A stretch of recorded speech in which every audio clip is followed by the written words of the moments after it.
Hey guys, Bottom25 here, watching the launch of the 9, final 8, Delta 2. 7, 6, Got that just 5, in time.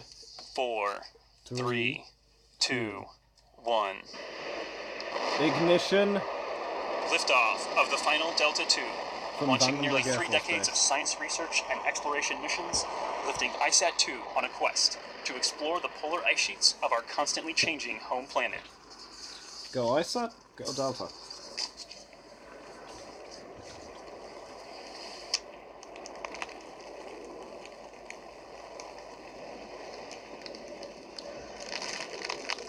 Now 27 seconds into flight. 30 seconds in, Mach 1, Delta 2 is now supersonic. Good, that's a good start anyway. Continuing to see good chamber pressure on the RS-27, both veneer engines as well. Seeing consistent fuel and oxidizer injector pressures as well. And at T plus 46 seconds, max Q, maximum dynamic pressure.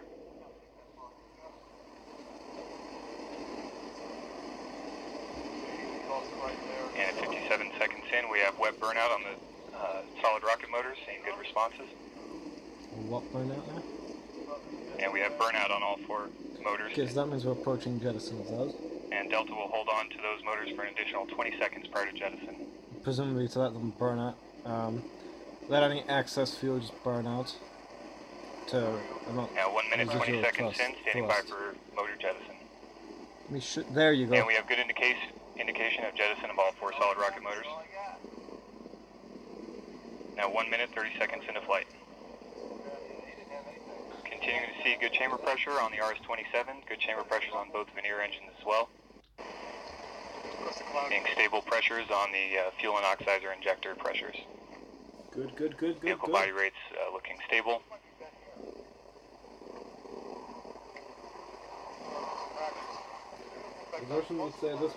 Now 1 minute 55 seconds into flight.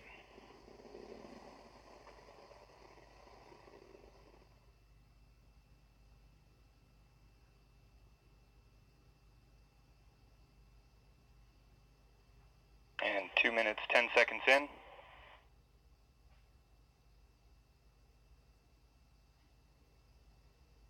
And the booster bi-level charge is fired to maintain necessary ullage pressure in the booster. LOX tank ullage pressure response looks good. You can see the 2 minutes 25 seconds in. The booster is now beginning powered flight guidance. Body rate response looks good. And just under 2 minutes now remaining until MECO.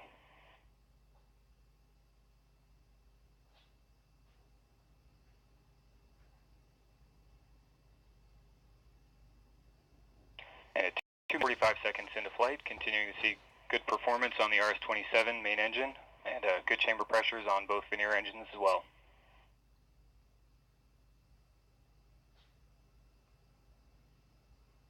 Vehicle body rates remain very stable. Now passing 3 minutes into flight. Good. I believe it's another minute or so until the first stage is jettisoned and the second stage takes over. Continuing to see good ullage pressures on the fuel and oxidizer. Good fuel and oxidizer inlet pressures as well. And now 1 minute remaining until MECO.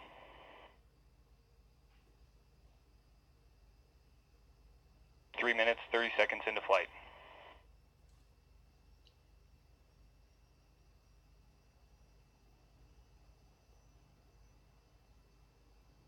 RS-27 continuing to perform well.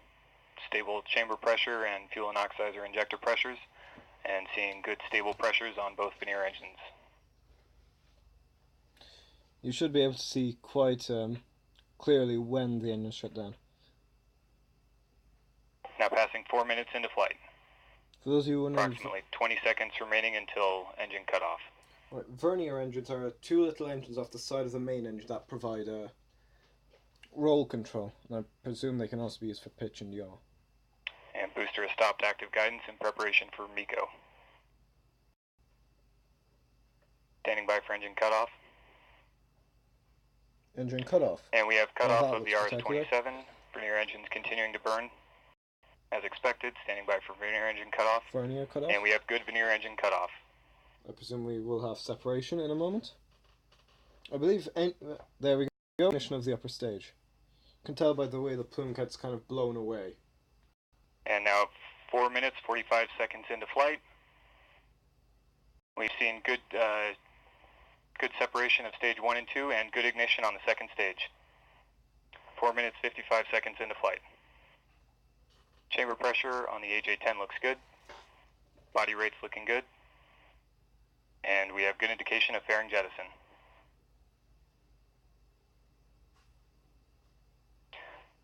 And this first burn of today's mission will last approximately 6 minutes, 15 seconds.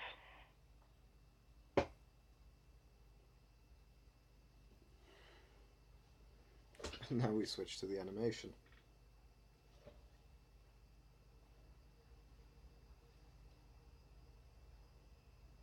And at 5 minutes, 30 seconds into flight, second stage engine continuing to perform well. Chamber pressure looks good.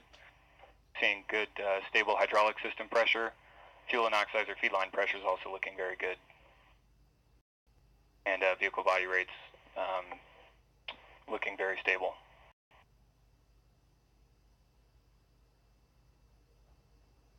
And 5 minutes remaining in the burn.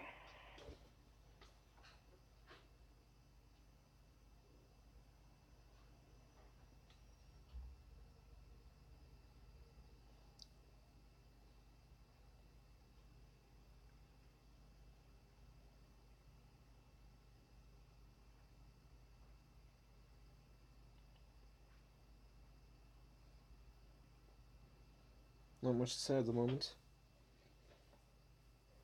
But it's going to be approximately 50 minutes after launch. Now passing 6 minutes, 30 seconds into flight. Continuing this first burn of the second stage. Engine performance continues to look good, seeing stable feed line pressures on both fuel and oxidizer systems and good chamber pressure.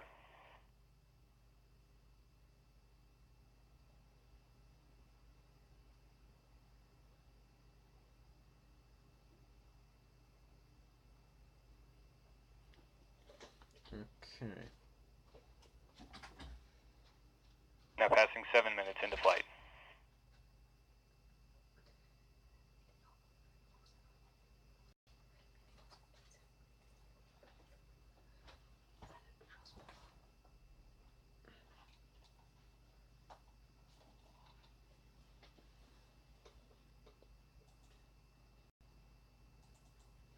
Yes, the purge is currently negative 2,000. Presumably. And now passing 7 minutes, 35 seconds into flight, seeing minor telemetry drop out, but telemetry has resumed and continue to see good performance on the AJ-10 engine, good feed line pressures on fuel and oxidizer systems, good hydraulic system pressure. Battery currents and voltages all remaining very stable throughout this first burn, and body rates on the second stage remaining very stable as well. Now passing 8 minutes into flight.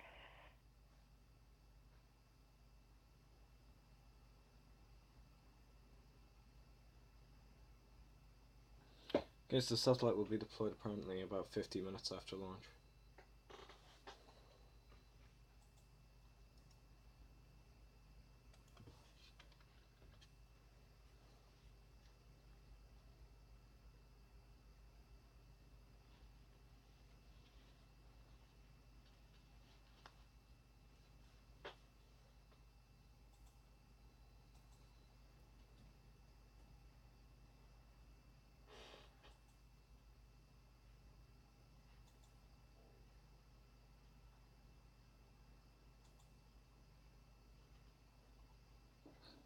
Quite a lengthy burn, but that's quite And at 8 minutes, 54 seconds into flight, now approximately 2 minutes remaining in the first burn of the second stage. Continuing to see very good performance on the second stage engine. Very stable fuel and oxidizer feed line pressures, hydraulic system pressure. Second burn is only going to be approximately helium bottle pressure decay profile appears to be within family.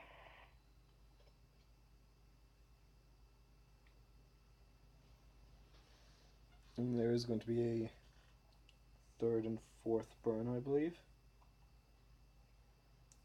Or it may just be a third burn. Now 9 minutes, 30 seconds into flight. Being to the orbit, but yeah, the Delta IV is also carrying 4 CubeSats on this mission.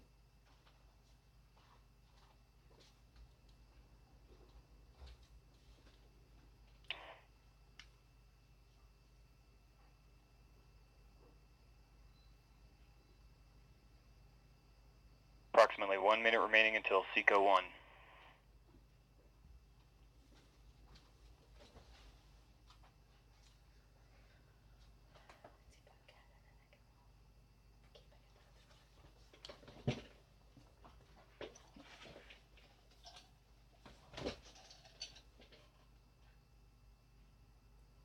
So it's 600. Now passing 10 minutes, 20 seconds into flight. Kilometers, I believe. Seeing a slight decay in the thrust chamber pressure and fuel and oxidizer feed line pressures, as to be expected for the later portion of the first burn.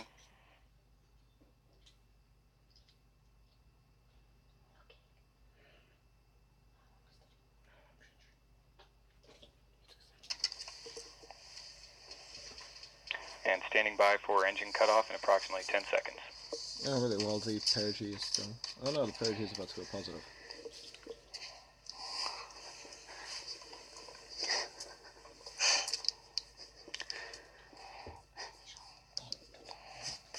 Now passing 11 minutes into flight, and we have SECO. Second stage engine cutoff.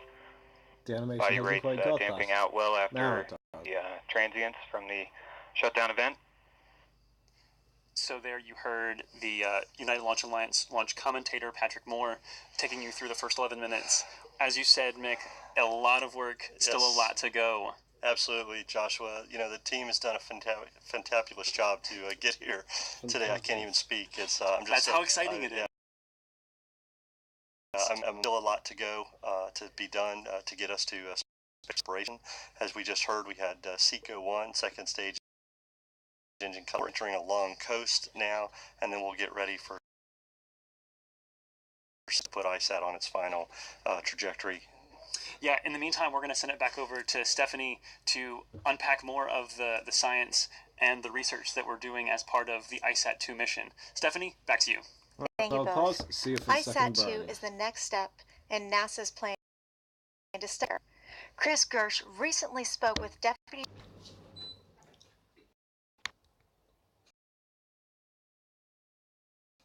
Of the second stage in spacecraft. For ignition. Okay. You're watching an animation of the second stage in spacecraft.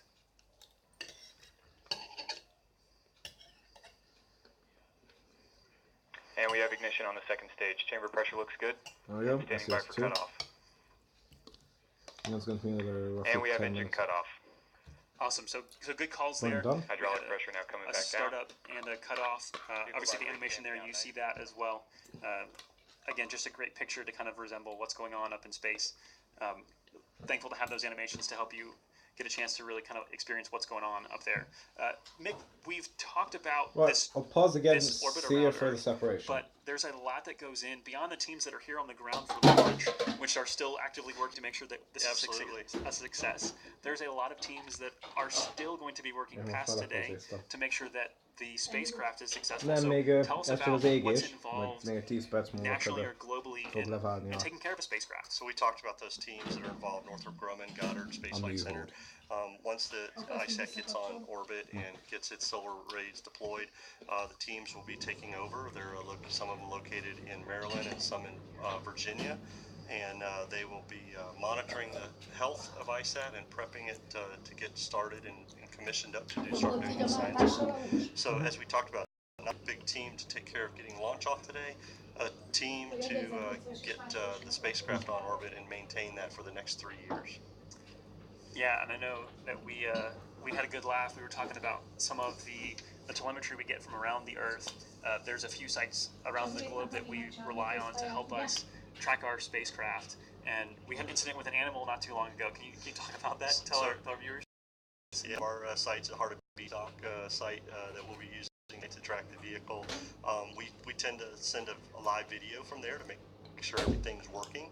And during the JPSS-1 mission, we actually had a gazelle come up to one of our cameras and kind of give us a look and make sure everything was working there this evening. And the team ran those tests earlier this week with Heart of Beastock and saw some wildlife out there also. So that's a pretty cool part of launching rockets and being part of the team. Yeah, and I believe you said Heart of Beastock is in the area of Madagascar. Is that correct? Yes. Okay. So. Sorry to put you on the spot, but I feel like that was what we talked about. Yes. So we just got a word.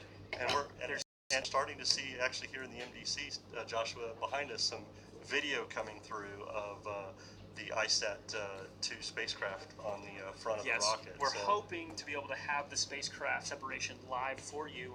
It depends on the signal. Absolutely. It's not a simple thing to transmit a video back from space when you're traveling in the order of 17,500 miles an hour. So that's not to be taken for granted. But that's coming up in about 2 minutes. I believe we're expecting to hear word and hopefully get to see that spacecraft separate. And actually, there's some live video right now from the front of the Delta II second stage, and hopefully we can maintain that signal. That will be really, really cool to see. Yeah, so we are expecting things to get a little rowdy behind us when we see spacecraft separation or get confirmation. There are some of the other control rooms where they'll be more focused kind of